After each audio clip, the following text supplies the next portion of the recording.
On June 1st, 2026, a press release crossed the wire from AMD's headquarters in Santa Clara, California. It wasn't a new product launch. It wasn't a financial report. It was something far more unusual for a semiconductor company, an invitation. AMD was opening its advanced chip packaging technology to the world, not just to its own engineers, not just to its closest partners, to anyone, to outsourced assembly and test providers, to fabless chip designers, to startups who couldn't afford their own fabs. They were offering up their proprietary chiplet interconnect standard called Infinity Fabric Next under open licensing. They were publishing reference designs for how to stack chiplets vertically, how to bond them, how to route signals between them. And within 24 hours, the industry split in half. Two of the largest OSATs in the world, ASE Group and Amkor Technology, issued statements of support. TSMC, the world's most advanced chip manufacturer and the dominant force in advanced packaging, said nothing. To understand why this silence is so loud and why AMD's announcement is either a masterstroke or a high-risk gamble, you have to go back to a moment when AMD was not a company GIV, eyeing away technology. It was a company fighting for its life. 11 years earlier, in 2014, Lisa Su took over as CEO of AMD. The company was on the brink of collapse. Its stock had fallen to under $3. It had lost the server market to Intel. It had lost the graphics market to NVIDIA. It had sold off its own fabs years earlier, spinning them off into what would become global foundries, and was now a fabless designer dependent on others to manufacture its chips. The conventional wisdom in Silicon Valley was that AMD was a zombie company, too broken to die but too weak to matter. Su, a Taiwanese-American electrical engineer who had earned her PhD from MIT studying chip reliability, did not accept that diagnosis. She made a bet that at the time seemed almost absurd. Instead of trying to build a single, monolithic chip that could compete with Intel's largest processors, she decided to split the chip into smaller pieces, multiple chiplets, each manufactured on a different process node, connected by high-speed interconnects, all packaged together in a single substrate. The industry laughed. Intel's engineers argued that monolithic dies were more efficient, more reliable, easier to design. Splitting a chip into chiplets introduced latency, power loss, and manufacturing complexity. It was a hack, they said, not a solution. But Su saw something the industry didn't. Moore's law was slowing. The cost of building a single, massive chip on the most advanced process node was becoming prohibitive. If you could build a chip out of smaller pieces, you could use older, cheaper nodes for some functions, and only the most critical blocks on the newest node. You could mix and match. You could reuse designs across products. You could, in theory, build a chip that was not just cheaper, but more flexible. In 2017, AMD launched its first Zen architecture. It was built with chiplets, and it worked. Within 3 years, AMD had taken back significant market share in both desktop and server processors. Intel, which had dismissed the chiplet approach, was forced to scramble. By 2022, AMD had closed its $49 billion acquisition of Xilinx, gaining not just adaptive computing IP, but a deep library of advanced packaging techniques, interposers, hybrid bondi, NG silicon bridges. Then came the AI boom. NVIDIA dominated with its monolithic GPU dies, but AMD saw an opening. In 2024, it launched the MI300 series, a chip that combined 13 chiplets, CPU cores, GPU cores, and I/O blocks, all stacked vertically using hybrid bonding on a silicon interposer. The result was a chip that delivered 2.5 times the performance per watt of its previous generation. It wasn't just competitive with NVIDIA's H100. In some workloads, it beat it. But here's the detail that matters for the story we're telling today. That MI300 chip was manufactured at TSMC.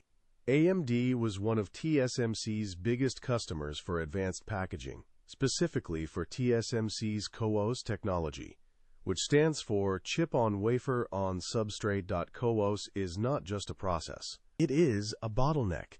TSMC controls the capacity, the pricing, and the roadmap. NVIDIA, AMD, Google, Amazon.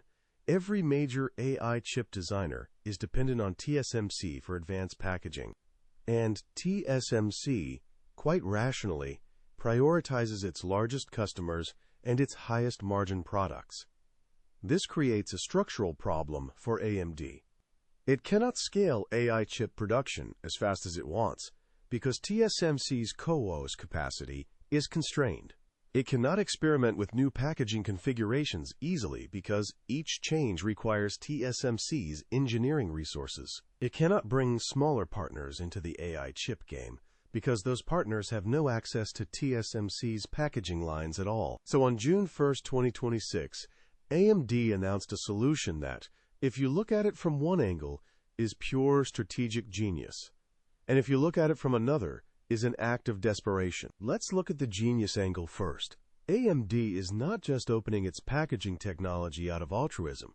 It is trying to create an alternative to TSMC's monopoly. By publishing open standards for chiplet interconnects and packaging processes, AMD enables OSATs like ASE and Amkor to build advanced packaging lines that are compatible with AMD chips. This breaks TSMC's grip on the supply chain. If a startup wants to build an AI accelerator, it can now go to ASE, use AMD's reference design, integrate AMD's Infinity Fabric Next interconnect, and produce a chip without ever talking to TSMC. But here's the catch. That startup's chip will be compatible with AMD's ecosystem. It will use AMD's standards. It will likely depend on AMD's IP. AMD is not just opening its technology, it is creating a platform, and platforms generate lock-in.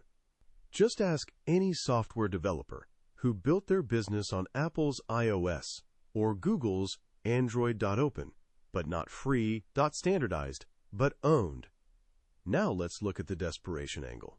TSMC's CoWoS technology is not just a manufacturing process.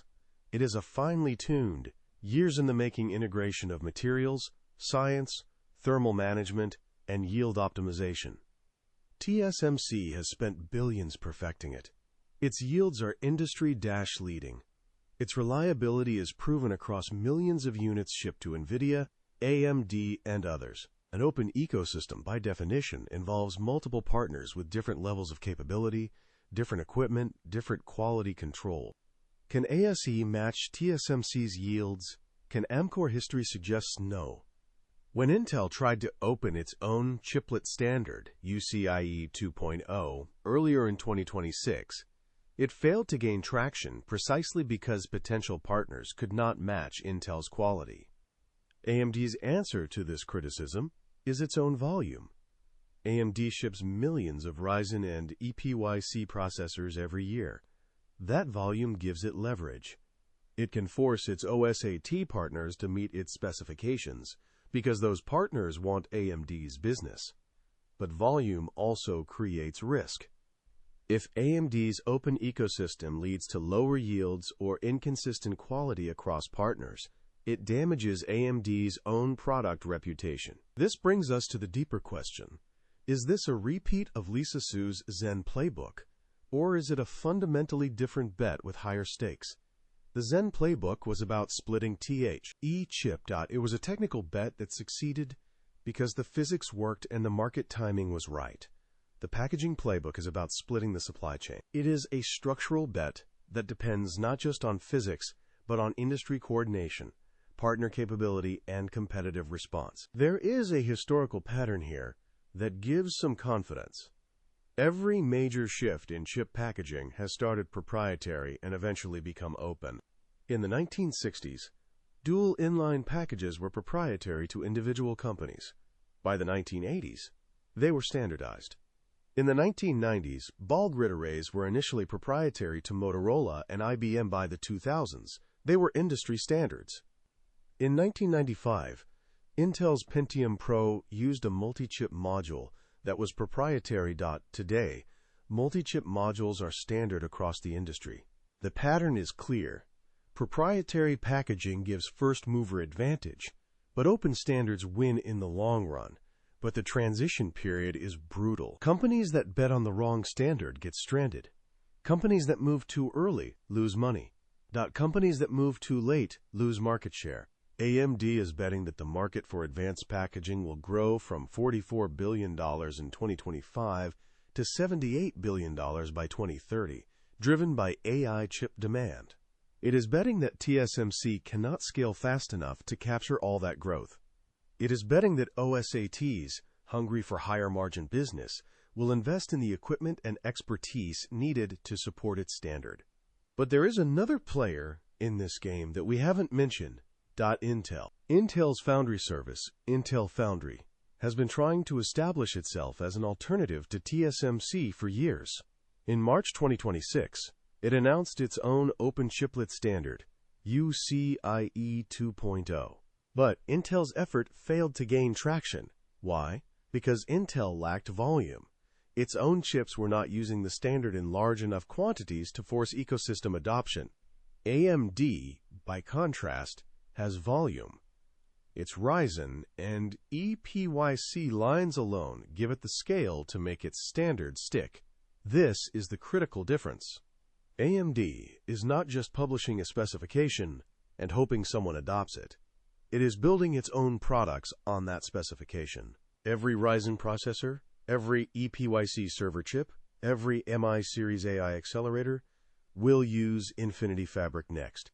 That gives OSATs a guaranteed revenue stream if they invest in AMD-compatible packaging lines. It gives chip designers a proven reference design they can copy. But volume alone is not enough. The quality question remains. TSMC's CoWoS yields are in the high 90% range. Industry average for advanced packaging is closer to 80%. If AMD's OSAT partners cannot match TSMC's yields, the cost advantage of an open ecosystem disappears. Lower yields mean higher costs, more waste, and longer lead times. This is where the story gets interesting. AMD's press release specifically mentions, quote, reducing time to market for AI accelerators, and enabling smaller companies to access advanced packaging without owning fabs. The target is not just the hyperscalers. It is the thousands of AI startups that currently cannot get their chips manufactured because TSMC's capacity is booked years in advance by NVIDIA and Apple. Imagine a startup with a novel AI architecture. Under the current system, it cannot get TSMC's advanced packaging capacity unless it pays a massive premium or waits years. Under AMD's open ecosystem, that startup can go to ASE, use AMD's reference design, and produce a chip in months instead of years. The startup gains speed. AMD gains ecosystem lock-in. The OSAT gains higher margin business. Everyone wins, except TSMC. But there is a catch that the startup will discover later. Once it builds its chip on AMD's standard, it is dependent on AMD for future compatibility. If AMD changes the standard, the startup must adapt. If AMD prioritizes its own chips over third-party designs, the startup gets squeezed.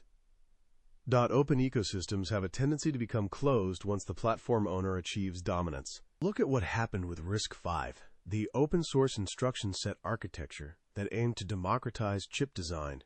It succeeded in low-power and embedded applications. It failed in high-performance computing because the ecosystem fragmented.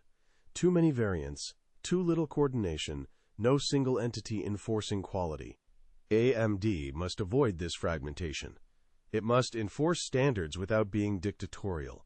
It must attract partners without exploiting them. This is the tightrope that Lisa Su is walking. She has done it before.